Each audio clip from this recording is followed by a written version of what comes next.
Hello, Tar Heel Nation. I'm Dan DeWitt here. We're in the VGL Live studio on behalf of New York Life at the ACC Tournament, and I got Coach Greenberg. It's an honor to have you here, Coach Greenberg.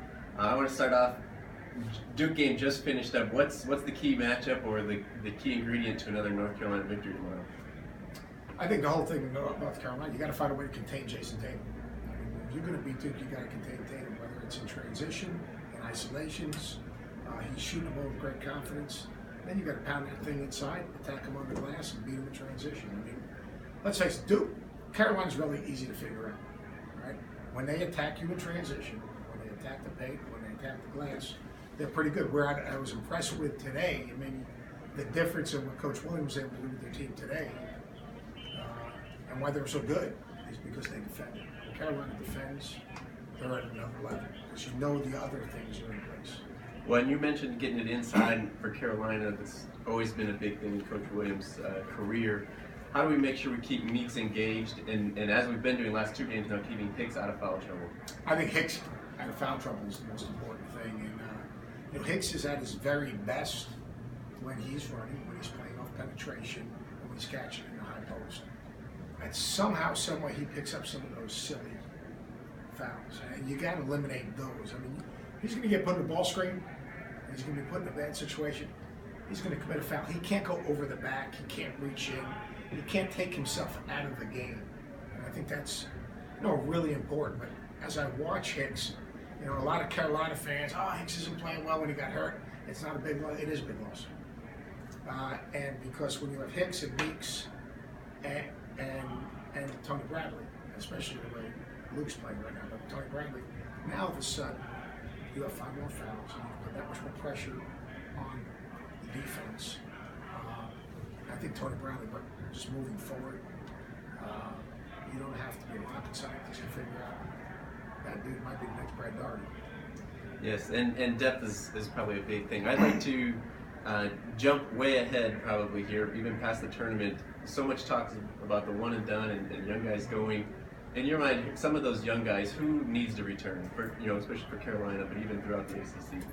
Well, Tony Bradley needs to return. I think he'll have opportunities. I mean, like all these guys will need to go to someone to give them some type of guidance and some type of direction to say, all right, where are you? Some comes from the NBA, some comes from Coach Williams, and then he'll put those two things together and sit down with his family. But when you look at the Carolina guys, I think it's pretty simple. Joel's going to come back. The one guy that's going to have a decision to make is going to be Justin Jackson. I mean, coming off an ACC Player of the Year award, can his stock be any higher? He's proved he can shoot the basketball. But that's why you have a guy like Roy Williams to give you that guidance that you need so that you can make the right decision. Because it's not about getting drafted. It's not about making the league. It's about staying in line. So it's about being in a situation where you're mentally, physically, emotionally ready to be successful long term. Not to sign the first contract, but to be there, obviously, and have a career. So I think the one question would be Justin. All right, and to end, I'm going to jump even a little bit further ahead. Not that I want the Roy Williams era to end, but several Hall of Fame coaches in the ACC getting up in their age. What program, though, can sustain it and continue to thrive? And is there maybe one that you see takes the biggest hit? I think they're all going to thrive. When you think about traditions, here's the thing, it's programs and traditions are different businesses. And it really comes down to if you can be involved with a place that stood the test of time, right? Carolina's always going to be good. Duke's always going to be good. They might take a step back at times. But the best programs in the country, there are a reason. They have the infrastructure in place. They have the support system in place.